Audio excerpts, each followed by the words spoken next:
It's time to do something about these cabinets so they stop falling open.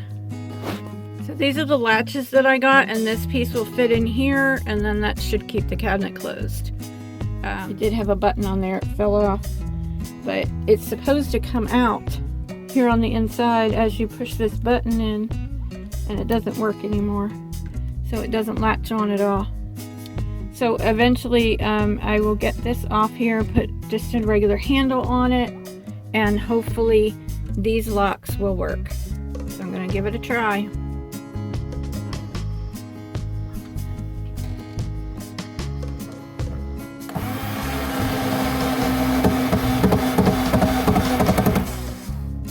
Okay, one done. Let's see if it works.